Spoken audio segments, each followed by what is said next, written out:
Bonsoir à toutes et à tous, vous regardez Bienvenue en Ile-de-France sur le Figaro TV. Comme tous les jours, on ouvre cette émission avec une page de notre actualité. Et notre dossier du jour est consacré au sentiment d'abandon vécu par ceux qui habitent en périphérie de Paris. Les campagnes et les banlieues se sentent oubliées par la politique nationale et les mesures impulsées par l'exécutif. C'est en tout cas ce que révèle le dernier sondage de l'IFOP sur le sujet. Absence de l'État, détérioration de la qualité du service public, marginalisation, nos périphéries sont-elles les grandes oubliées du macronisme? Eh bien, on va essayer de répondre à toutes ces questions, et ce dans une minute avec nos invités. En culture, l'histoire d'un homme beaucoup trop gentil, et ça lui coûte, ça lui pèse, si bien qu'il a décidé d'en rire et puis de nous en faire profiter, de nous faire rire évidemment. Il s'appelle Nicolas Lacroix, Nico en vrai pour les intimes, et il sera sur le plateau de Bienvenue en Ile-de-France pour l'entretien culture tout à l'heure. C'est tout bon, et cette fois-ci on vous parle bien sûr de Fête des Pères. Laurent Saloche a pensé à tout pour nos épicuriens sportifs, ça va être gourmand, ça va être malin et ça ne peut que leur faire plaisir. Alors on prend son bloc-notes et puis on note toutes les bonnes idées de Laurent Saloche, ça sera en fin d'émission.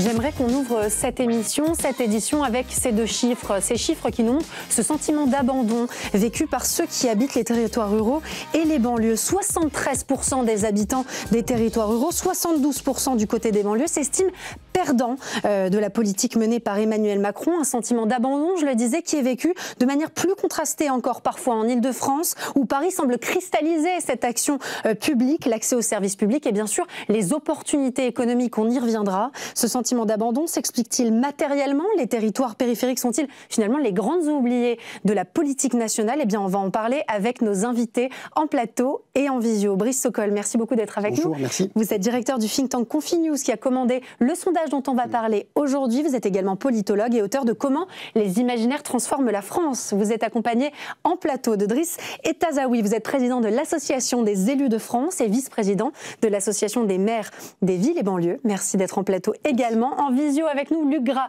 politologue et auteur de La démocratie en péril. J'aimerais qu'on commence, messieurs, avec ce sentiment d'abandon. J'insiste sur le terme de sentiment parce que ça dit, ce terme, à lui tout seul, finalement, ça dit déjà quelque chose. Cette perception en elle-même est intéressante. Les habitants des banlieues et des territoires ruraux se sentent oubliés. Est-ce que déjà, on doit s'intéresser à ce sentiment avant même de parler des réalités ? C'est un sentiment que nous avons constaté. Juste revenir brièvement, hier c'était une journée historique. C'était la première fois, c'est dans le cadre d'une journée nationale de la cohésion des territoires, c'était la première fois que deux associations d'élus, l'Association des maires ruraux de France et l'Association Villes et banlieues de France, se réunissaient sur un thème commun. Voilà, la cohésion nationale, peut-on encore faire France ensemble? C'était un des thèmes et le thème de cette rencontre. Et ce qui était intéressant, c'est qu'en fait, nous, on nous a demandé, la commande, c'était Driss Etazaoui qui est en face de moi, qui était l'organisateur de ce colloque, qui est adjoint au maire d'Évreux. Le thème était voilà, le regard des habitants des banlieues et des communes rurales sur l'action publique et l'accès des services publics. Et donc, nous avons été mandatés, si je peux dire, pour réaliser ce sondage.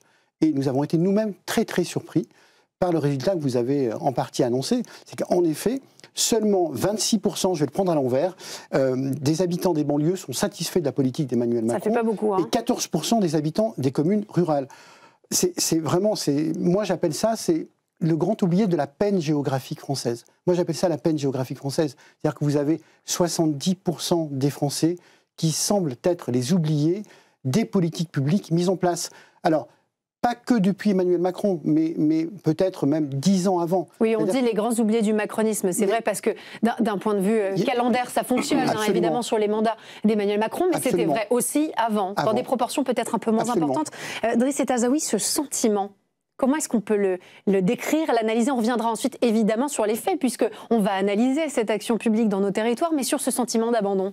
Pour tout vous dire, quand on a eu les résultats de l'enquête menée par l'IFOP et puis sur la commande et le cahier des charges de Brice Sokol et de Confinews, on n'a pas été véritablement surpris, puisque les chiffres que vous avez présentés tout à l'heure s'incarnent aussi dans les résultats électoraux. Moi, je viens d'un département qui est le département de l'Eure, où nous comptons 5 circonscriptions. Ces 5 circonscriptions étaient détenues par En Marche, c'est-à-dire par les macronistes, dont Bruno Le Maire, d'ailleurs. Les 5 ont été perdus. Donc c'est un désaveu de la politique nationale. Non seulement ils ont été perdus, vous avez 4 rassemblements nationaux aujourd'hui députés, vous avez un député LFI. C'est dire un peu le changement de paradigme sur ce département et aussi le désaveu de la politique d'Emmanuel Macron, puisque vous avez aujourd'hui des villages qui votent Rassemblement national et des banlieues qui votent plutôt à l'extrême gauche. Ce sont des grands déçus ? Ce sont des grands déçus, des grands oubliés. On nous avait promis le nouveau monde. Et puis finalement, eh bien, on s'aperçoit que le nouveau monde, eh bien, il n'est pas meilleur que l'ancien monde. Et donc, du coup, il y a beaucoup de désillusions. Et quand vous avez de la désillusion, vous avez de la colère, de la frustration. Et ça génère un vote, voilà. C'est une radicalité, finalement, des choix.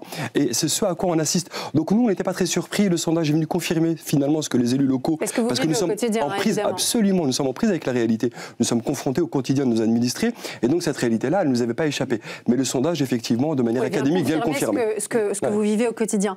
Luc Gras, en Ile-de-France, de qui parle-t-on? Qui constitue finalement cette Ile-de-France des périphéries? Est-ce qu'on a une idée du nombre de personnes qui sont concernées, de la typologie finalement? On parle de ces votants. Qui sont ces personnes? Vous savez, ce qui est frappant dans toutes les études d'opinion, pas seulement ce dernier sondage, c'est la constance dans l'expression des Français. Vous avez ce sondage qui est quand même important, hein, parce que 73-72%, il y a une vraie convergence d'ailleurs intéressante entre les territoires ruraux et les banlieues, parce que en réalité, ça a été dit précédemment, en 2017 notamment, Emmanuel Macron avait fait un diagnostic intéressant d'un système sclérosé. Donc déjà, il y avait déjà un doute sur la politique. Mais Emmanuel Macron est venu en annonçant un nouveau monde. Ça a été très bien dit précédemment. Ce nouveau monde, il a, qu'on le veuille ou non, suscité un peu d'espérance. Et d'ailleurs, manifesté par l'arrivée de nouveaux élus, nouveaux députés, etc. Mais ce nouveau monde, non seulement il n'a pas été un nouveau monde, mais il a été un ancien monde, puisqu'il a été pioché des responsables comme Édouard Philippe et d'autres, Darmanin, etc., qui faisaient partie de l'ancien monde. Mais avec ce sentiment, alors le sentiment, qu'est-ce que c'est qu'un sentiment? C'est une atmosphère, c'est une impression. Et il y a toujours du bon sens dans le peuple, c'est de sentir qu'il y a un truc qui ne va pas. C'est-à-dire que non seulement on nous a promis quelque chose de nouveau, mais on ne l'a pas obtenu, mais il y a une sorte de dissimulation, et on y viendra peut-être plus tard, parce qu'il y a une autre politique qui a été mise en place. Et c'est vrai que quand il y a de l'espérance, quand il y a de l'espoir, on est peut-être encore plus déçus. On est encore plus déçus, et on l'a vu tout de suite au début du mandat d'Emmanuel Macron, c'est en 2018, je ne sais pas si vous vous souvenez, lorsque le président de la République avait mandaté Jean-Louis Borloo pour remettre ce rapport sur les... Voilà, il appelait ça « Vivre ensemble, ensemble en grand pour une réconciliation nationale ». Et ce rapport qui a été fait avec d'ailleurs l'ensemble des maires auxquels vous avez participé, avec l'ensemble des maires de villes et banlieues, a été tout de suite refermé. La parenthèse s'est refermée. Le rapport a été mis de côté. Et quelques mois après, vous avez eu ce grand mouvement, 6 mois après, le grand mouvement des Gilets jaunes, que nous avons tous subi, entre guillemets. Et donc, dès le début de ce quinquennat, on a senti à l'égard des banlieues et à l'égard de la ruralité et de la périphérie, un sentiment un peu d'oubli et d'abandon. C'était pire que ça, enfin, si je peux me permettre. J'étais présent quand le président de la République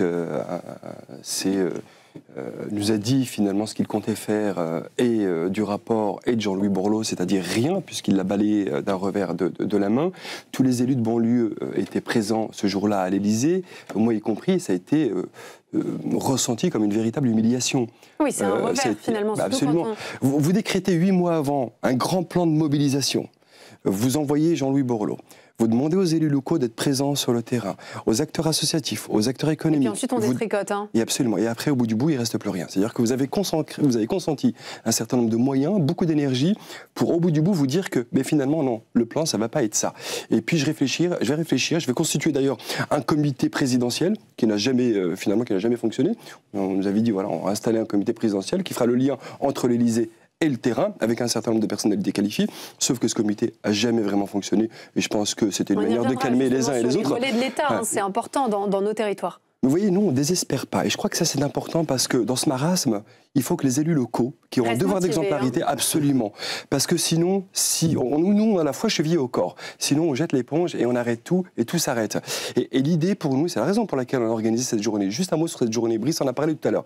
Mais c'est juste formidable ce qu'on a fait. Faire rencontrer des maires ruraux, des maires de banlieue, pour qu'ils puissent discuter, confronter leur réalité, et se dire que finalement, notre narratif commun est beaucoup plus important je suis très que ce contente qui que nous vous parliez d'un narratif commun, parce que dans la manière dont on présente les choses, on distingue cette ruralité de ces banlieues, comme si c'était deux mondes qui ne pouvaient pas se rencontrer, alors qu'en fait, quand on regarde les résultats du sondage, les conclusions sont souvent assez proches. Bon, on y reviendra, on va décortiquer ça ensemble, parce que sur la question de la sécurité, il y a évidemment des différences. Sur la question de l'accès aux soins également, on n'est pas tout à fait dans les mêmes réalités. C'est important d'apporter ces nuances, mais vous avez raison de dire que finalement, vous vous êtes retrouvés sur ce sentiment d'abandon déjà, et puis sur un certain nombre de conclusions. Oui, parce que indépendamment des trajectoires, indépendamment des histoires, des identités, de la sociologie de nos territoires, on s'est retrouvés pour faire République ensemble.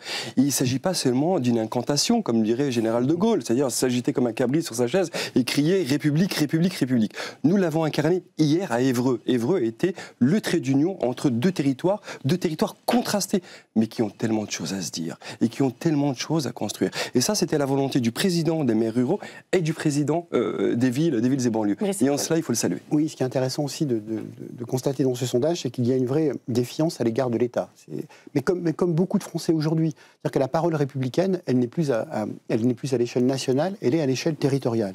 Et lorsqu'on regarde, lorsqu'on discute avec les maires ruraux ou les maires des banlieues, et c'est très bien exprimé dans les sondages, les 3/4 des élus et des administrés dans les zones rurales, 77% je crois, et 74% dans les banlieues et les périphéries, ont une grande attente à l'égard des collectivités locales. Et notamment des communes et des maires. Des communes et des maires. Et nous sommes à 10 mois de l'élection municipale. Et donc la confiance aujourd'hui... Elle est au niveau de l'État, mais elle est au niveau de l'échelon local. Elle est à l'échelle locale. Mais ça a toujours été le cas. Le maire, c'est le relais de proximité. C'est celui à qui on s'adresse. Quand on a un problème de sécurité, on ne connaît pas le commissaire, on ne connaît pas le préfet.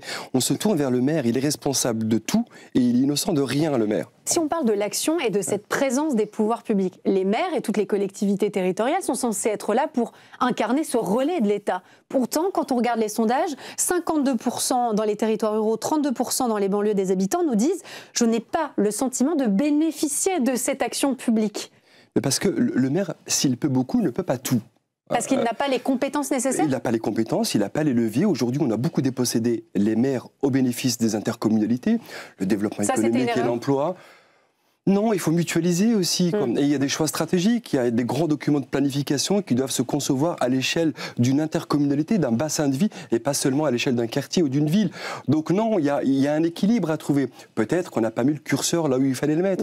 Mais il était important aussi de redonner du pouvoir, parce qu'un petit maire, un grand-maire dans une petite commune, pour les maires qui nous écoutent, un grand-maire dans une petite commune, s'il veut construire une piscine, s'il veut ramasser ses déchets, eh ben, il n'a pas les moyens de le faire. Et donc il a besoin de l'État et des autres communes par solidarité. Bien sûr. Luc Grage, j'aimerais qu'on évoque quelque chose ensemble qui m'a beaucoup intéressé quand j'ai travaillé ce sujet, c'est est-ce qu'il n'y a pas aussi une dimension purement géographique, sociologique, presque de ce sentiment d'éloignement? Est-ce qu'il n'y a pas spatialement aussi un sentiment de je suis éloigné des centres, je suis éloigné du centre, je suis éloigné de Paris? Est-ce que ça aussi, ça peut être vécu comme une injustice et ça s'explique? Alors, ça fait tout de suite penser ce que vous dites aux problèmes, notamment les relais par exemple par le TGV. Et il est évident que le TGV a beaucoup bouleversé la géographie de notre pays. Toutes les villes qui étaient autrefois à 5-6 heures de Paris, voire plus, aujourd'hui, on va de Nantes, Strasbourg ou autre ville, ou Bordeaux, à Paris très rapidement. Donc c'est sûr que ça militerait plutôt dans le sens, au contraire, d'une continuité. Le sentiment de ne pas être entendu, il ne se situe pas que au niveau géographique, évidemment, il se situe dans les services publics. Tout ça, ça part d'une hypothèse qui est celle de la politique finalement de l'offre. C'est-à-dire que Emmanuel Macron, il y a beaucoup de choses à dire par rapport à tout ce que vous avez dit auparavant, mais le plan Borloo, c'était un bon exemple. En réalité, Emmanuel Macron, c'est très bien dit dans le livre Le traître et le néant, qui était sorti il y a quelques années. Emmanuel Macron, en réalité, quand il a reçu le plan Borloo, qui est largement représenté sur ce plateau et de manière très qualitative, eh bien, en fait, il a considéré qu'il il n'en avait pas besoin parce que lui-même allait régler les problèmes. Et vous voyez, cette façon un peu jupitérienne, verticale, d'appréhender les sujets, alors que Jean-Louis Borloo, c'est un passionné, il s'était vraiment plongé sur le sujet, il avait des vraies propositions à faire, ça a été écarté d'un revers de la main. Et donc, c'est plus ce sentiment-là que le simple problème géographique. Et donc, finalement, Emmanuel Macron n'a pas été un accélérateur d'un processus, mais il a été... peut-être, le mot est un peu fort, mais un dissimulateur d'une autre vision. Et cette autre vision, c'était la Startup Nation, c'était la politique de l'offre avant tout. On le voit par exemple par la suppression d'une partie de l'ISF avec l'aspect financier sans toucher à l'immobilier. Vous voyez, il y a une vision d'Emmanuel Macron qui « je sais tout faire ».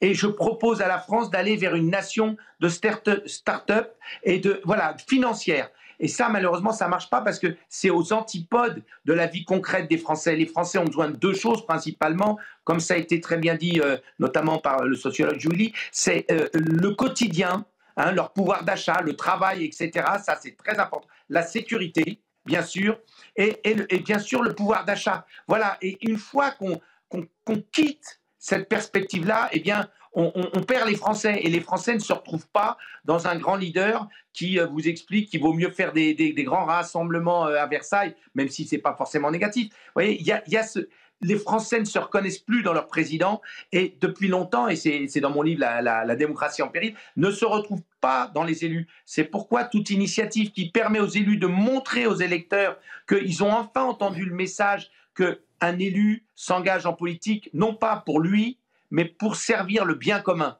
Eh bien là, il y a une autre perspective et c'est celle-ci qui doit permettre de sauver notre démocratie. Et c'est en très grande majorité ce que font les maires dans leur exercice politique au quotidien. Bien sûr, ce sont les plus populaires. Vous avez parlé de cet exercice jupitérien du pouvoir, de cette érosion du lien entre Paris et l'État. Moi, j'aimerais qu'on explique ce qui se passe vraiment dans les territoires, la présence des services publics, le maillage aussi de cette action publique. Qu'est-ce qui est le plus problématique aujourd'hui en Ile-de-France? Je sais qu'on va parler des transports, je sais qu'on va parler d'accès aux soins, je sais qu'on va évidemment parler de sécurité, de développement économique aussi, parce que c'est hyper important comme facteur pour qu'un territoire fonctionne. Juste pour rebondir sur ce que disait monsieur, je pense en effet, Emmanuel Macron s'est trompé sur le diagnostic, premièrement. Mais deuxièmement aussi, il est l'héritier des politiques d'aménagement du territoire qui est basé uniquement sur les métropoles. Le fait métropolitain a fait qu'on a oublié à la fois la ruralité, la périurbanité et les banlieues populaires. Les personnes qui y habitent se sentent oubliées. Se sentent complètement oubliées, absolument. Ça, c'est vraiment une réalité. C'est que tout voir à travers le prisme de la métropole où vous avez toutes les richesses et aussi beaucoup de pauvreté. Et voilà, c'est une vision qui est un peu parcellaire de ce qu'est vraiment la France et l'ensemble des territoires et de leur diversité. Brice Sokol a raison, pas seulement parce que c'est un ami, mais objectivement, il a raison pour le coup. Je pense que Emmanuel Macron, si je veux parler de Sarkozy, non, je vais en parler. Macron porte un fardeau suffisamment important pour pas que nous n'ayons à le surcharger en plus des sujets qui ne sont pas vraiment les siens.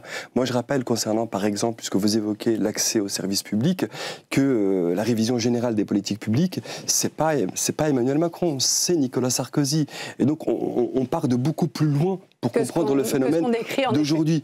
Je veux bien que Macron soit responsable de tout et qu'il soit lui aussi innocent de rien, mais il faut remonter un petit peu plus haut. La désacralisation de l'État. Aujourd'hui, entre l'État et ses territoires, que ça vient forcément uniquement de la politique qui est menée par Emmanuel Macron. C'est la manière dont fonctionne aujourd'hui la République en France? Oui, je pense qu'il faut remonter à beaucoup plus loin. Heureusement, on le disait tout à l'heure, les maires, ce sont les premiers de trancher. Parce qu'ils sont au front. Ils sont au front parce qu'ils ont affaire à leurs concitoyens qui sont de plus en plus exigeants. Et puis, ils sont aussi au front parce que, quelque part, avec l'État local, c'est-à-dire les préfectures, ils doivent aussi solliciter les dotations, les subventions qui vont bien, de manière à développer leur territoire. Ce sont aussi les premiers de cordée. Parce que les habitants, dans leurs grandes difficultés, mais en ruralité comme en urbanité. Et ça, nous l'avons en commun. La paupérisation de nos populations, nous l'avons en commun. La grande pauvreté de nos populations, l'isolement et le délaissement de nos populations, nous avons ça aussi en commun. Eh bien, le maire, c'est aussi le premier de cordée. C'est lui qui doit rassurer, c'est le phare dans sa cité, et c'est lui qui essaie de guider. Et l'intervenant tout à l'heure l'a bien dit, le personnel le moins détesté politique. C'est le maire. C'est le maire. Parce que le maire, on le croise, est toujours là dans on le les croise maires. sur son marché, on le croise dans le supermarché. Elle est toujours là, mais elle etc., décroît. Elle décroît, mais ça reste quand même Parce que le celui... citoyen devient de plus en plus exigeant aussi. Hein. Ça, c'est un autre sujet, mais c'est un sujet complémentaire. J'aimerais qu'on revienne, s'il vous plaît, sur le concret pour ceux qui nous écoutent au quotidien, sur ce que ça veut dire en Ile-de-France, sur ces services publics. De quoi est-ce qu'on manque le plus? Mais vous parliez aussi du développement économique, pardon. C'est très important, le développement économique. Mais c'est éminemment important. Surtout et quand d'ailleurs, on parle de sentiment de relégation. Ce sera des annonces qui vont être faites demain. Vous êtes probablement informés. Demain, il y a un conseil interministériel des villes. François Bayrou réunit quand même 8 ministres, c'est pas rien, sur la question de la politique de la ville. Donc on peut espérer que la montagne Bayrou n'accouche pas d'une souris rotaillot, si je peux l'exprimer comme ça. Et que sur les questions de sécurité, que sur les questions d'éducation, de transport, de services publics également, on ait des mesures qui soient des mesures fortes et à la hauteur des ambitions de nos concitoyens. Ce qui est intéressant dans le sondage que l'on a fait, c'est qu'en fait, les besoins des ruraux, le premier des besoins des ruraux, c'est d'abord l'accès aux services publics. Le deuxième sujet, c'est le transport. Tout à fait. Voilà. Bon, est-ce que ça va s'améliorer avec le Grand Paris ? Est-ce que ça va s'améliorer avec le Grand Paris? C'est une très bonne question. Moi, je pense qu'il y a un vrai sujet sur l'ensemble de la région parisienne. C'est qu'il y a un moment, il faut qu'on clarifie. Il faut clarifier les niveaux de compétences. Enfin, vous avez la ville, vous avez, il y a des compétences vous avez les agglomérations, Paris, vous avez les EPT, vous avez les syndicats spécialisés, eau, assainissement, déchets, etc. Vous avez le Grand Paris et vous avez la région. Je pense que tout ça... Il y a trop d'interlocuteurs. Il y a beaucoup trop d'interlocuteurs, il y a des compétences qui sont croisées, et puis il y a une dilution de la responsabilité. Qui fait quoi? Donc je pense qu'il y a un grand chantier, mais ça fait 10 ans que l'on parle de ce grand chantier de la responsabilité, le maire, une fois de plus. Hein, mais tout arrive au maire. Sur des compétences qui ne sont pas les siennes, il a à répondre même sur des choix, des strates supérieures. Mais bien sûr. Nous, on a une gare à Évreux, croyez-moi, quand on a un sujet de gare, ils ne vont pas voir Hervé Morin ou Valérie Pécresse pour qu'ils puissent se mettre d'accord entre la région Normandie et la région francilienne. C'est le maire qui est C'est le maire qui prend, c'est lui le responsable, parce qu'on l'accuse de ne pas faire suffisamment de lobbying, et auprès du président de la région Normandie, et auprès de Valérie Pécresse, pour obtenir les flux sur des sujets comme la sécurité et la santé. Ce sont des sujets régaliens, sécurité et santé. Aujourd'hui, on rappelle que l'Île-de-France est le premier désert médical national. Absolument. Sur la question de la sécurité, c'est sur le régalien qu'il y a un problème. Et les maires sont seuls, Alors que quand vous avez un couple maire-préfet, moi je pense que ces sujets de sécurité ou ces sujets de santé peuvent être partagés et discutés entre l'État, les établissements déconcentrés, les administrations déconcentrées et les collectivités locales. Et ça se fait rarement. Mais vous demandez d'avoir plus les manettes ou d'être mieux accompagné? En fait, ce qu'on demande, vous voyez, par exemple, on va parler de manière très concrète. Je vous donne un scoop. Demain, François Bayrou va visiter un commissariat sur les questions de sécurité, parce que c'est un sujet important. Il y a l'enfance, famille, il y a la sécurité et il y a le développement économique. Ce sont les 3 axes qui vont être abordés demain. Pardon si je fais un peu le teasing des annonces de demain. Sur la question de la sécurité, il va visiter un commissariat de police. Au sein de ce commissariat de police, vous aurez des policiers nationaux et la police municipale. Tout à fait. C'est quand même un sacré sujet, parce que ça a des avantages et ça a les inconvénients de ces avantages. Demain, en matière de sécurité publique, le maintien de l'ordre, c'est pas le fait du maire. C'est une prérogative régalienne de l'État. Le maire, c'est la tranquillité publique. Sauf que demain... Et pas la sécurité. La sécurité, c'est l'État. On va créer de la confusion. Bien sûr. Dès lors que vous avez dans un commissariat et les policiers municipaux et les policiers nationaux en pleine collaboration et qui vont travailler ensemble, etc., aux yeux de nos administrés, c'est qui fait quoi, qui est responsable.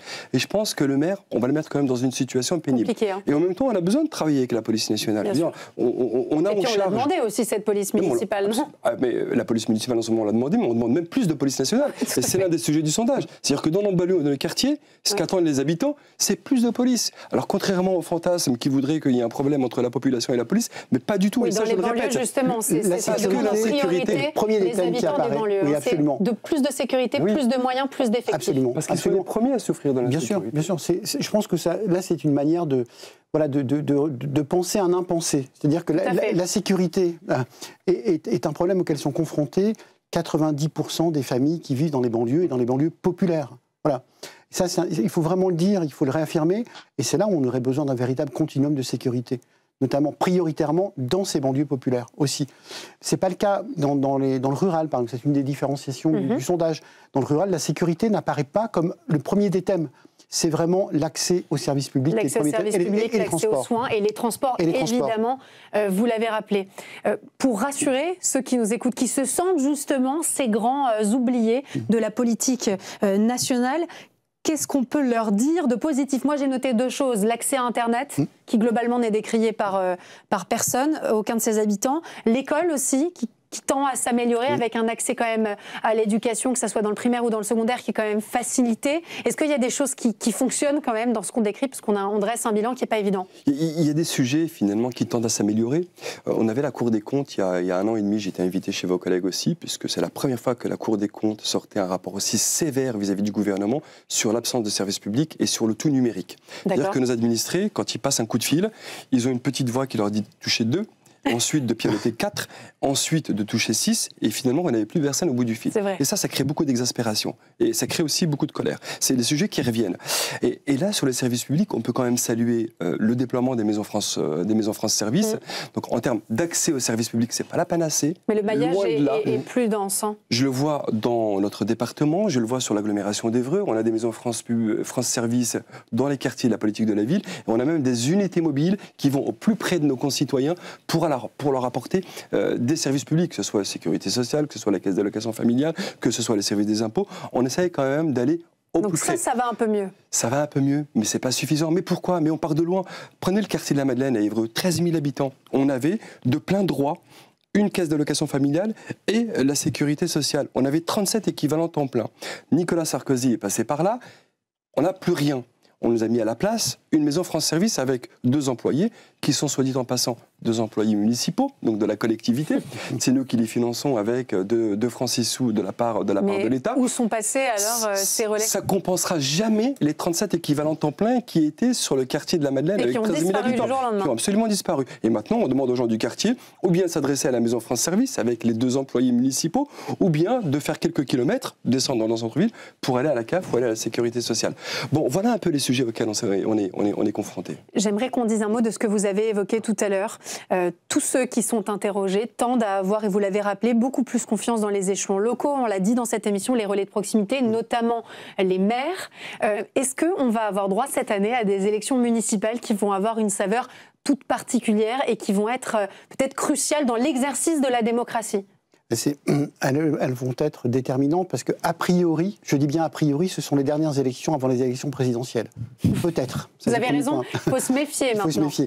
Non. Deuxièmement, je pense que les gens se retrouvent dans la proximité parce que les élus locaux sont dans l'écoute, sont dans le dialogue et sont dans le faire. Le résultat. Et la connaissance de leur terrain, et évidemment. La connaissance de leur territoire. Et je pense que les gens, parmi les grands besoins là qu'on n'a pas quantifiés, c'est cette notion de proximité, le lien social. On a beaucoup parlé des problématiques de santé mentale depuis la Covid. C'est un vrai sujet. C'est-à-dire parler à son voisin, parler à sa famille, parler à des gens qui n'exercent pas forcément le même métier que nous et ailleurs. C'est hyper important. C'est très important. Et tout le sujet démographique. Nous avons notamment dans les campagnes des populations vieillissantes. Donc il faut des politiques publiques qui soient aussi adaptées à cette évolution démographique. Ça, c'est un enjeu pour les années à venir. Mais encore une fois, pour revenir sur les municipales, je pense qu'on va avoir une vraie territorialisation. Moi, tous les maires que je rencontre me disent « Moi, je ne veux pas qu'on parle de politique nationale, je veux mettre ma ville sous bulle et je veux que l'on traite les problématiques locales avec mes concitoyens. » C'est hyper forte. Absolument. Comment est-ce que vous le vivez? C'est encore plus de pression, mais sur les épaules des maires, non? Il faut un peu le nuancer. Gérard Larcher a une très belle formule. Il dit « Les communes sont la petite république dans la grande ». Et il a raison parce que nous faisons vivre les valeurs de la République. La liberté, c'est un vrai sujet. La fraternité, l'égalité, c'est des sujets sur lesquels nous sommes au quotidien au contact de nos administrés. Mais pour répondre à votre question, il est clair qu'aujourd'hui, considérant un peu le paysage politique, la confusion qui règne, plus personne ne sait où il est. Pour les maires, on se recroqueville sur nos fondamentaux. Nos fondamentaux, c'est cette équipe qui aime la ville. On n'est pas LR, on n'est pas Modem, on n'est pas PS, on est celles et ceux qui aimons notre ville et qui voulons travailler pour améliorer le quotidien et la cité de la commune. De l'exercice du pouvoir. Mais tous les maires vous le diront, ils vous diront que le meilleur mandat ou le plus beau mandat électif, c'est celui de maire. Parce que vous avez vraiment le sentiment de transformer les choses, de changer les choses, et de changer le quotidien et le destin de vos... Mais absolument. Si c'est pas du tout le même métier que le parlementaire qui soit sénateur, qui soit député. Rassure. C'est le scrutin de proximité qui rassure. Dans un monde où les gens particulièrement important. Parce que cette réalité, Elle est là depuis des années. C'est vrai qu'elle prend de plus en plus de place dans le débat et tant mieux, mais c'est une réalité qui est là. Mais là, ça va s'imposer peut-être dans des proportions. Ça va d'autant plus s'imposer que nous avons besoin de stabilité institutionnelle. Voilà. Et les élus locaux représentent cette stabilité institutionnelle. Et donc on le verra sur les taux de participation, selon vous? Il y aura, je pense, des enjeux dans les grandes villes, dans les grandes métropoles, où là, effectivement, on regardera un peu les appareils, parce que les appareils seront présents. Mais par contre, dans les villes moyennes, comme une ville comme Évreux, 50 000 habitants, et en deçà, je ne suis pas certain qu'on soit sur ce type d'enjeu. Mais par contre, on regardera avec intérêt un certain nombre de métropoles, dont certaines qui sont tenues à gauche, que ce soit par Europe Écologie Les Verts, je pense à Lyon, je pense à Grenoble, je pense à Saint-Étienne, etc. Et Paris, on regardera aussi, parce qu'il y a une suite, il y a un héritage. Enfin, il y aura de vrais sujets sur un certain nombre de métropoles sur lesquels qui nous donneront une tendance. Est-ce que Paris est une ville comme les autres? Alors là, on a beaucoup parlé des banlieues et de la ruralité. C'est vrai que on est complètement en dehors de la discussion qu'on a eue. Et puis il y a la discussion parlementaire sur la loi PLM qui est en cours, qui aura certainement peut-être des conséquences sur le scrutin. Est-ce que vous y êtes favorable? Moi, je suis favorable, moi qui suis parisien, qui vis dans Paris, moi je suis favorable là aussi à une clarification. Voilà. D'accord. Donc à la loi PLM. Donc à la loi PLM, absolument. Est-ce que ça peut faire du bien à la démocratie? Moi, je ne suis pas parisien, je suis normand. Et en beau centriste, je vous dirais peut-être bien que oui ou peut-être bien que non. On va se quitter sur ça. Bien vu pour ces mots de conclusion. Merci Brice Sokol, merci beaucoup Driss et Tazaoui d'avoir été avec nous. Merci beaucoup Luc Gras d'avoir été présent en visio avec nous. Et on passe tout de suite à l'entretien culture.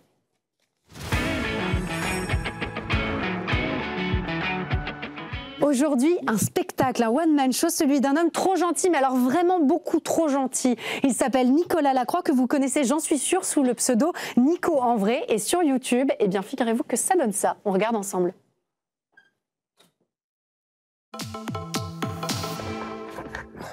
Journal de bord, Nicolas Lacroix. Aujourd'hui, je viens de recevoir ma facture d'électricité. Je ne veux plus rien allumer. C'est mes derniers pourcentages de batterie, du coup ça ne nous laisse pas beaucoup de temps. Déjà rien que de diffuser cette vidéo sur YouTube, ça va me coûter un demi-Boeing. Quand je vois le prix de l'électricité aujourd'hui, je ne peux m'empêcher de penser que si Claude François était toujours là, jamais il aurait tenté de revisser son ampoule, jamais.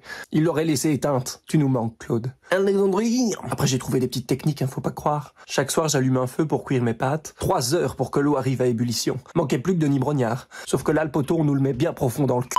Cet effet sonore m'a coûté 5 €. Je me réchauffe avec des plaids, je roule en vélo. La semaine passée, j'ai dû faire Bruxelles-Paris. Je suis parti le mardi pour arriver le vendredi. Pékin Express m'a tout appris, de toute façon. Enfin, ça, c'est quand je pouvais encore me payer un abonnement télé. Là, j'ai repris le Cluedo, ça consomme rien. Et devinez quoi? C'était encore Madame Pervenche. Putain, c'est... Hop, 10 €. Je prends des douches d'eau froide. J'essaye de plus trop jeter à la poubelle parce que ça coûte cher. Je roule moins. C'est drôle parce que quand ça touche à notre argent et qu'on paye plus cher, on devient écolo. Contre notre gré, mais on devient écolo. En tout cas, si on rend quelqu'un heureux, c'est Greta. Et ça n'a pas de prix. Enfin, si. C'est drôle parce que tout augmente, sauf nos salaires. L'État nous taxe toujours comme des porcs. Mais bon, c'est pour nos belles routes, hein. En Belgique, il y a tellement de nids de poules que si on faisait une récolte, on pourrait faire des omelettes le restant de notre vie. Après, je ne m'inquiète pas pour le gouvernement, hein. Nous, plus on gagne, plus on nous taxe. Alors que eux, plus ils gagnent, plus ils gagnent. Et puis, ils reçoivent nos taxes. Alors ça, c'est un petit aperçu de vous, Nico, en vrai. Exactement. Mais on préfère vous avoir en vrai, évidemment. Mieux. Alors, merci d'être sur le plateau de Bienvenue en Ile-de-France. Ça ressemble à quoi la vie de quelqu'un qui est trop gentil, dans le sens de trop gentil? Trop gentil, c'est dur aujourd'hui, à l'heure actuelle, d'être trop gentil. Mais je l'ai accepté. Voilà, c'est ce que je dis sur scène, je l'ai accepté. J'ai accepté d'être sympa, d'être gentil et d'être trop gentil parce que c'est un truc que j'essayais d'effacer. À un moment, on te prend un peu pour un fou en disant « mais tu devrais pas dire oui à ça, tu devrais faire attention à ci, à ça ». Et donc, j'ai été voir premier degré une psychologue qui m'a donné plein d'exemples. Est-ce qu'elle vous a diagnostiqué trop gentil? Oui, et plein d'autres choses. D'accord. Et j'ai dit c'est le problème avec les psys, hein. On rentre pour un truc. Ah oui. Ah, tu ressors avec plein de trucs. Et alors, j'ai dit « mais est-ce que je dois faire des... Je sais pas comment ça se passe pour savoir si je suis, je sais plus, HPI, TDAH... Et vous êtes quoi? XY, je ne sais pas. Et je lui ai dit, est-ce que je dois vraiment le savoir? Non, il y en a qui le savent pas et ça va très bien et je préfère ne rien savoir. Donc je ne sais pas du tout ce que je suis. Mais en tout cas, elle me donnait toujours des conseils à suivre les semaines, etc. Et quand on se revoyait, je lui dis, c'est un échec. J'ai pas réussi, je n'y arrive pas. Je suis restée trop gentille. Mais oui. Parce que ce que vous aimez aussi, il faut bien le dire, c'est faire rire les autres, c'est donner du plaisir aux gens. Et finalement, le stand-up, c'est un peu toujours fait partie de vous. D'abord devant votre famille, où vous testez vos premiers sketchs, ça j'adore. Puis à l'école, jusque dans la salle des profs où vous vous produisez le midi. La vraie scène, vous la découvrez grâce à votre grand-mère qui vous emmène au théâtre. Et là, il y a quand même un truc assez magique qui se passe et que vous vous dites « Ok, bingo ». Oui, tout à fait. Et je voulais les rejoindre. Mais c'était des adultes, j'étais un enfant. Et donc je disais... Ils ne voulaient pas de vous? Ah bah non. Mais ils l'ont dit... Gentiment. Oui, gentiment, évidemment. Donc je disais à ma grand-mère, je veux vraiment et tout. Et pour me faire plaisir, je me souviens, elle avait été les voir. Elle m'a dit, tu restes là. Et je la vois, elle parle et tout ça. Et elle revient évidemment en disant, bah écoute, quand tu seras plus grand, etc. Un jour peut-être. Un jour peut-être. Un jour maintenant. Voilà. Ma grand-mère m'a poussé, c'est trop bien. C'est trop mignon. Oui. Et puis on a besoin du soutien de ceux qu'on aime, c'est hyper important pour réussir. Parce qu'il faut de l'énergie pour se dire, un jour je monterai sur scène. Comment vous avez préparé finalement ce moment qui est arrivé et ce spectacle? Ah ben, comme j'ai fait plein de trucs, de la ligue d'impro, le conservatoire, les stages de théâtre, c'était tout des trucs en dehors de l'école. Et même à l'école, en classe, je faisais des sketchs, etc. Donc je savais ce que c'était aussi. J'ai retrouvé la sensation lors de la première de ce premier spectacle. La même sensation que j'avais et qui me faisait du bien, et où je me suis dit, ah, je suis à ma place et tout, j'adore. Donc en fait, ça a été plus... C'est pas si difficile parce que c'est vraiment ce que je voulais. Ça n'a cessé de se confirmer, en fait. C'est ça. C'est joli cet amour finalement pour la scène, oui, pour l'humour aussi. Alors il y a eu un moment qui était quand même absolument génial pendant le confinement. Vous avez utilisé ce temps disponible et vous avez dit bon bah allez, je me lance sur les internets, comme disent les jeunes, exactement. Et je vais aller sur TikTok. Et là, une vidéo et 60 000 vues en 2 jours. C'est le début du succès sur les réseaux sociaux. Et depuis, ça ne cesse de grimper. 1,5 million de fans aujourd'hui. Comment est-ce que vous décririez votre humour? Qu'est-ce qui a fait que ça a marché? Qu'est-ce qui vous distingue des autres? Peut-être naturel, j'allais dire nature puis naturel. Sans doute, je peux faire ça au lever du lit. Quand on dit que c'est un métier d'image, mais alors là, je me néglige tellement. Ça pourrait être, oui, vraiment au lever du lit. J'ai les boutons, ça ne ressemble à rien. Je suis comme ça. C'est ça aussi qui est drôle, voilà. Oui, c'est le naturel, c'est se montrer sous son vrai jour. Tout à fait. Et Nico, en vrai. En vrai de vrai. Et ça m'arrange, parce que je n'éprouverais pas autant de plaisir à me dire « Allez, je prends ma petite trousse, tac, tac, tac, tac ». Non. Donc il y a ce naturel-là, d'accord. Mais sur la typologie de l'humour, pardon, je rentre dans des... La typologie, là. Comment est-ce que vous décririez votre humour? Je dirais bienveillant. Bienveillant. Et léger. Léger. On pourrait croire qu'un humour léger, c'est... Voilà, mais en fait, il y a des gens qui sont venus me voir après et qui ont dit « Mais en fait, on se prend pas la tête et ça fait du bien de rire de tout et n'importe quoi. » On a besoin de se marrer, on a besoin de décompresser, on a besoin... Oui, surtout aujourd'hui. Alors, vous avez quelqu'un qui vous a quand même inspiré, presque mentoré. C'est Guillaume qui est à mourir de rire. Tout à fait. Ah oui, c'est un ami maintenant. On part en vacances ensemble, on fait des petits trucs, c'est très chouette. Donc, vous devez bien vous marrer, hein. Ah oui. Sacrée équipe. Mais on rit. Mais c'est génial. C'est nos meilleures vacances, c'est vraiment quand on est ensemble. On se le dit tout le temps. On doit repartir et on part chaque année ensemble. Qu'est-ce que vous aimez chez lui dans son travail? Déjà, il est là depuis 10 ans. Je trouve ça dingue. Et donc, quand il m'a proposé la production, j'ai dit oui tout de suite parce qu'il vient des réseaux. Il a un bagage de 10 années. Et donc, j'écoute fort ses conseils et je les trouve précieux. Et ce que j'aime dans son travail, c'est sa régularité, le fait qu'il se remet toujours en question. Et il fait 1000 projets. Mais alors là, il fait 1000 projets, vraiment. Il a ouvert c'est un boulimique? Un café-théâtre. Ah oui. Ah oui, il n'arrête pas. Et ça, c'est inspirant. Et j'ai toujours été inspiré des personnes comme ça qui travaillent beaucoup. Parce que j'adore ne rien faire. Enfin, je n'aime pas ne rien faire. Et j'adore toujours toucher à tout et aller partout. Et je ne veux pas m'ennuyer. C'est ça qui est stimulant. J'ai peur du rien. Et du coup, c'est vrai que pour ça, on s'est bien entendu. Vous avez peur du rien, mais pas du vrai. Pas mal. Une petite question aussi, parce que si je ne dis pas de bêtises, vous avez un petit fond d'accent belge. Ah oui? Comme Guillaume. Chut. Alors moi, j'adore l'humour belge, j'adore les Belges. Alors merci. Je suis absolument fan de ce naturel, de cette manière aussi assez enveloppante d'aller chercher les gens. Est-ce que vous pensez que ça plaît aussi beaucoup au public français? Cette carte belge, pardon de l'appeler comme ça, Facteur X. Oui, on ressort pas mal cette carte belge parce que les Français aiment la carte belge.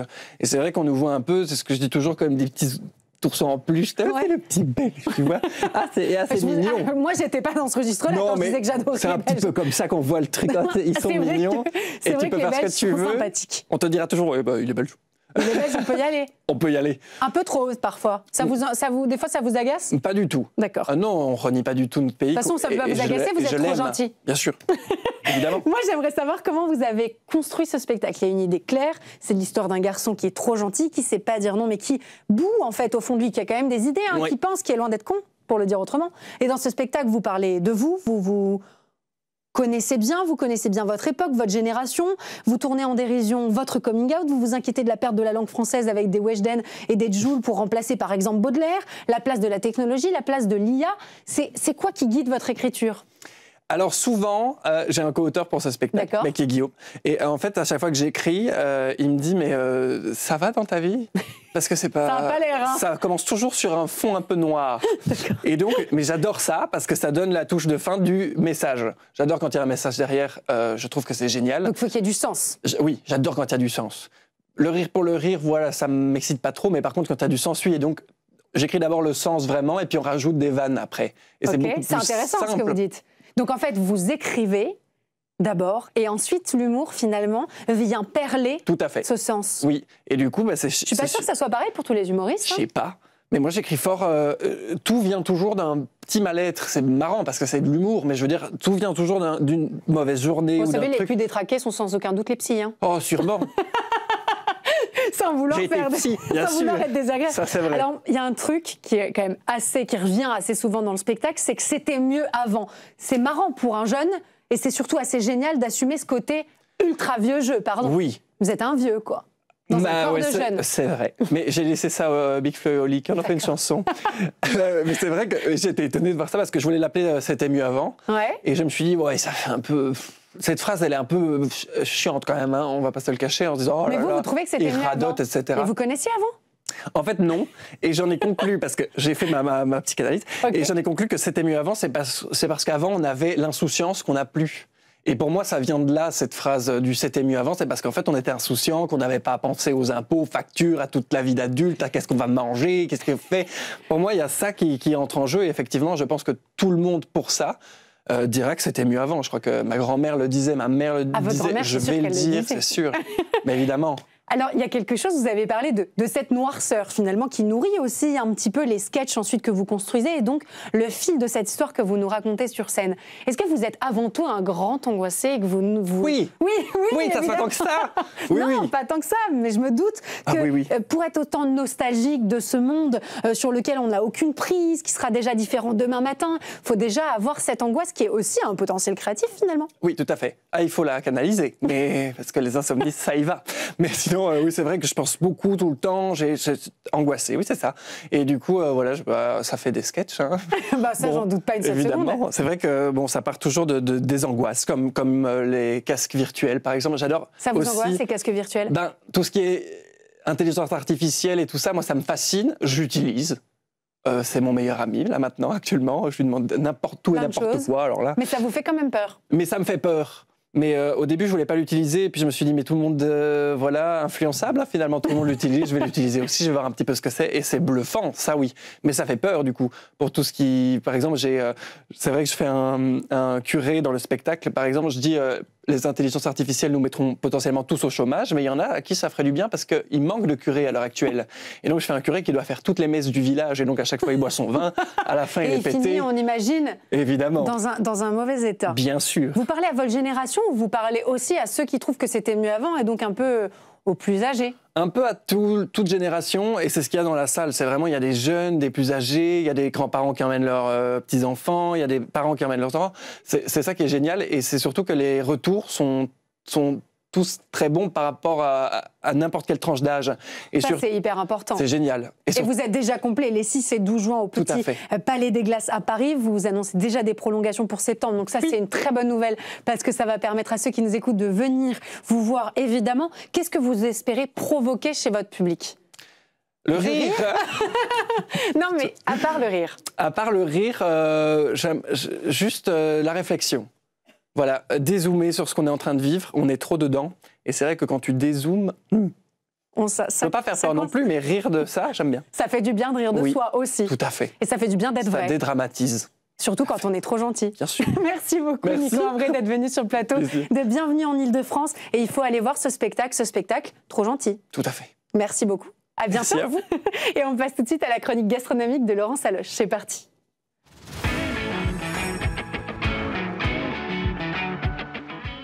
Tous les jeudis, c'est un vrai bonheur parce qu'on retrouve Laurent Saloche en plateau. Bonsoir ma chère Laurence. Bonsoir Victoire. Alors après la fête des mères, on pense déjà à la fête des pères. Ça sera dimanche 15 juin. C'est toujours un casse-tête tous les ans. Alors vous, Laurence, vous avez décidé de nous faciliter la vie et vous nous avez trouvé des idées qui sont plutôt inspirées par l'actualité sportive. Il faut dire qu'elle est riche. Une sélection d'attention pour des épicuriens sportifs. Et on commence par le fan de foot. Qu'est-ce qu'on lui offre pour lui faire plaisir? À votre avis?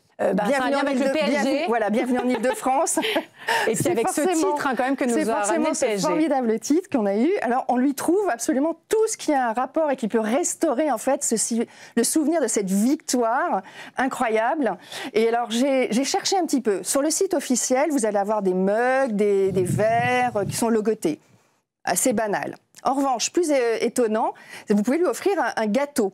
Un gâteau en forme de maillot des joueurs de l'équipe. Le PSG fait des gâteaux? Alors, le PSG ne fait pas des gâteaux parce que pour ça, il faut aller dans les grandes surfaces. Alors, il y a 2 enseignes, Course U et puis nous avons Carrefour Traiteur qui propose un gâteau comme ça avec un stylo alimentaire. On peut faire une petite dédicace, ici Paris ou je ne sais quoi. Bon, et vous avez également des enseignes qui, que ce soit sur Internet ou vous trouverez ça dans Paris, qui sont plutôt spécialisées pour les gâteaux d'anniversaire ou les gâteaux sur mesure. Gâteau.fr ou de supergâteau.fr. Voilà, vous avez plein d'enseignes où là vous allez avoir des commandes qui sont possibles. En général, c'est de la génoise et de la pâte à sucre. Il y a des tutos qui existent. On peut le faire soi-même. C'est pas très compliqué. Je suis pas sûre que ce soit le raffinement exquis en termes de dégustation. Mais ça fait toujours plaisir. Et c'est un joli clin d'œil. Plus artisanal. Vous avez la boulangerie qui s'appelle la Fromentine. Vous avez Stéphane et Stéphanie Lemonnier qui, alors, eux, très rapidement, ils sont à Boulogne-Billancourt. Ils ont saisi le truc et ils ont fait des éclairs dédiés au PSG.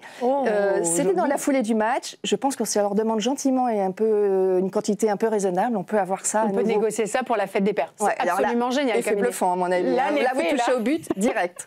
Alors maintenant, on passe à un papa qui est tennisman. Oui. Vous avez misé sur une valeur sûre et de qualité. Oui, avec Roland Garros qui bat son plein. Quelle est-elle? Alors, l'idée, c'est une maison qui est très connue à Roland-Garros parce qu'on la retrouve très régulièrement. Elle a à nouveau signé une collaboration pour 3 ans. C'est La Durée. Et La Durée, ils sortent un coffret qui est plutôt un hommage à Suzanne Langlaine. Mais sur la boîte, vous allez avoir un très joli motif et un très joli dessin.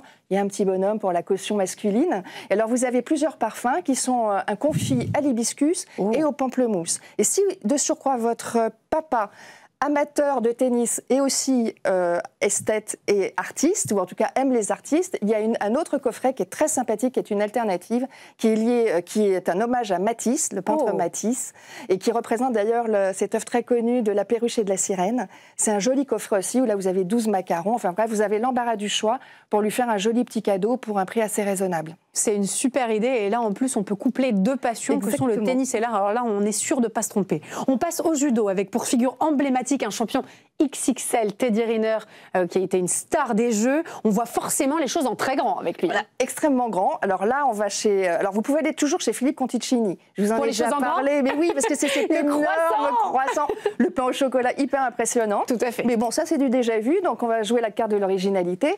On va aller chez Alain Ducasse, on ne se trompe pas non plus.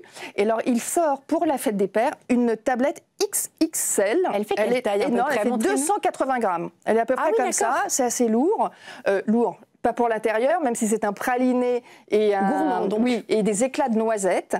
Il y a un petit ticket en or qui est logé dans certaines tablettes. Comme dans Charlie à la chocolaterie. Voilà, surprise, on ne sait pas ce qu'il y a, mais c'est une jolie attention. Et puis alors on peut se la partager. Bon, on va pas piquer le cadeau de son papa, mais c'est quand même sympathique d'avoir cette proposition. Un petit carreau, quoi. Un petit carreau pour la gourmandise. Alors vous avez également une autre option, et celle-ci c'est le nounours. Oui, alors on reste comme ça sur Alors c'est un nounours qui est costaud, hein, c'est pas un gringalet. Et pour moi, c'est Cyril Lignac. Je crois qu'on peut lui décerner la médaille d'or de l'ourson en chocolat et guimauve, parce que je trouve qu'ils sont d'un grand raffinement. Celui-ci est inséré dans une boîte cadeau spéciale fête des pères. Cool. On retrouve son chocolat qui est très craquant avec une petite pellicule de chocolat noir assez qui est fine, voilà. Et l'intérieur de la guimauve est à la fois, il n'est pas trop collant, mais il a de la densité. On se régale. Et puis, alors, vous avez aussi une petite tablette qui est très caramélisée avec un caramel généreux, les petits mendiants, la tablette de chocolat. Voilà, pour un papa très gourmand et qui est un peu bec sucré, je pense que vous avez... C'est une très jolie série limitée avec une très belle sélection. Il faut se dépêcher parce que c'est jusqu'au 15 juin et après terminé. Allez, on lève pas le pied avec le prochain profil. Là, on va vers les rugbyman. J'imagine que là, vous nous avez pas mis Au régime sec non plus. Hein. Non, quinoa et haricots verts, j'ai pas senti tout à fait l'esprit d'un rugbyman. On va dans le sud-ouest. Alors là, il faut pas avoir d'oursin dans les poches, mais c'est un très très joli coffret que présente la grande épicerie de Paris. Vous avez du foie gras, vous avez alors un Dom Pérignon 2015 qui est vraiment un très joli cru. C'est une belle année. Vous avez aussi de l'huile d'olive Estoublon. Estoublon, c'est un vignoble qui est connu pour ses vins et de plus en plus pour son huile d'olive de très grande qualité. Vous avez des morilles, vous avez du sel au truffes. Je vois du thé mariage, si je dis pas de bêtises. Ça c'est pour la caution détox parce qu'on se fait très plaisir. Voilà, elle est assez onéreuse, hein, ce coffret. On est autour des 500 €, donc c'est vraiment un très très joli cadeau. Il y a d'autres propositions pour les bourses un tout petit peu plus réduites. Mais c'est un coffret prestige, et puis ça nous donne des idées aussi sur des jolis produits. Oui, exactement. Et à chaque fois, vous allez avoir des références qui sont à retenir parce que toutes ces maisons et producteurs, souvent des artisans, des produits d'exception, de très belle qualité. Allez, on continue avec un petit dernier, le Sprinter rapide. Comme l'éclair, très joli jeu de mots. Ouais, c'est un petit peu un prétexte, j'allais dire, pour vous évoquer, vous parler de cette nouvelle adresse, le Ritz Comptoir. Ils avaient une adresse rue Cambon. Oui. C'est le chef pâtissier du Palace, qui est François Perret. Il a tellement bien travaillé, cet endroit a tellement de succès qu'il a été élu meilleure pâtisserie 2024 selon les critères de la liste. Et ils ont ouvert, rive gauche, une nouvelle adresse. Vous êtes à une enjambée du Bon Marché, donc situation absolument idéale. Et là, alors, vous avez quelques spécificités. Déjà, hein, pardon, mais... On retrouve les codes à peu près de la décoration de la rue Cambon. En revanche, vous avez, et c'est toujours ça qui est intéressant, c'est comment attirer les gens rive gauche avec des produits nouveaux. Notamment, ils ont un café qui est absolument exceptionnel, qui est un mélange de différents terroirs. Il y a l'Éthiopie, le Honduras, la Colombie. Ça a des notes chocolatées, un peu florales. C'est vraiment extrêmement bon. Donc c'est très pointu. Très pointu. Vous avez aussi les trompe-l'œil. François Perret, c'est le roi du trompe-l'œil. Donc vous avez des cakes géants, etc. Et spécificité, c'est ces éclairs, effectivement, très surprenant parce que je me suis dit, oui, éclairs, vanille, café, chocolat. On est dans le classique. Eh bien non, parce que ce sont des entremets. Oh, génial. Donc c'est extrêmement délicat, c'est très bon. C'est hyper léger, non? Hyper léger. Et moi, j'ai eu un coup de cœur pour le café, qu'on trouve de moins en moins souvent pour les éclairs classiques. Et là, c'est une merveille. On retrouve la sélection des très beaux terroirs que fait la maison du Ritz. Laurence, pour ceux qui nous écoutent et qui ne connaissent pas la différence entre un éclair et un entremets. Alors, l'entremets, comment vous dire? Alors, la pâte à choux, elle est un peu en dessous. Mais ensuite, vous avez une crème plutôt qui est extrêmement légère. Et on retrouve cette onctuosité qui est spécifique à l'entremet, très léger. Qui permet en effet d'être dans quelque chose d'un peu plus... En fait, vous n'avez pas les deux couches habituelles du Donc c'est une revisite finalement de l'éclair. C'est un vrai trompe-l'œil avec un glaçage qu'on retrouve qui est extrêmement fin. C'est très élégant. Mousse, en fait. On retrouve vraiment cette qualité de dégustation qui est aérienne. Et on retrouve ce petit détail rue de Sèvres, 6e arrondissement. Voilà, c'est le super germano-pratin. Allez, on passe à l'art de la table. Et est-ce qu'on quitte le sport ou pas du tout? Non, on s'entête. Alors, il y a Victorinox, qui est une jolie maison de petits couteaux de poche, a sorti là tout récemment une collection qui s'appelle le Zodiac. Ok. Et alors, je me suis dit, quelle que soit la date de naissance de votre papa, eh bien, s'il est amateur de natation, eh bien, vous lui offrez l'exemplaire qui est celui du poisson, évidemment. Et vous avez vu, c'est un couteau très utile où il y a 1000 choses. On peut couper. C'est un bel objet. Et c'est pratique. Et c'est pratique. Une dernière piste enfin avec une idée de promenade le jour de la fête des pères. On peut aller au Salon du livre de cuisine ancien et moderne. C'est organisé au 104 rue de Brancion, dans le 15e. Très joli endroit, le parc Georges Brassens. Il y a une construction style Baltard. Et surtout, vous allez trouver beaucoup d'écrivains. Génial. Qui ont écrit des livres de cuisine, des personnalités du monde de la gastronomie. Et là, vous allez en profiter pour rencontrer Jean-François Piège, par exemple, pour faire des dédicaces. Jean-François Piège qui a fait une encyclopédie sur les territoires de France qui est absolument sublime, un pavé génial, très complet. Vous avez également Alexandre Gauthier qui a réouvert la Grenouillère et qui a sorti un petit bouquin pour savoir cuisiner la vive, qui est ce poisson pas très sympathique. Tout à fait, pas évident à aborder. Le roi de la bouillabaisse. Et puis vous avez surtout, je dis surtout, mais parce que j'ai une affection particulière pour Mathilde Rollinger, qui sort un livre sur les épices à boire. Génial. Alors c'est original parce que vous allez avoir plein de recettes pour l'été avec des orangeades que vous allez relever d'une petite épice, une eau d'hibiscus. Et là, après, quand vous aurez offert à votre papa un ouvrage dédicacé sur la boisson, des pâtisseries, vous aurez vous lui aurez donné tous les outils pour qu'il soit un pâtissier parfait, en tout cas à la fois un gourmet, et puis qu'il puisse vous faire des repas. Oui, voilà, on lui donne les clés aussi pour que derrière nous aussi, on se régale. Vous avez raison, on a tout gagné. C'est quand le salon du livre de cuisine ancienne ? C'est le 14 et le 15 juin. D'accord, génial. Juin. Il faut savoir que la fête des pères, qui était un peu marginalisée pendant un temps, ça revient, ça revient et elle gagne en popularité. Il y a beaucoup de recherches maintenant qui se font c'est une bonne nouvelle, non sur Internet on se réjouit pour trouver toujours des de idées. dire... Comme quoi, c'est toujours un peu un casse-tête quand même. Hein. Ah, c'est toujours un vrai casse-tête. C'est plus dur pour les hommes que pour les femmes. Mais grâce à vous, c'est beaucoup plus simple quand même. Et puis on sait qu'ils vont se régaler au moins cette année.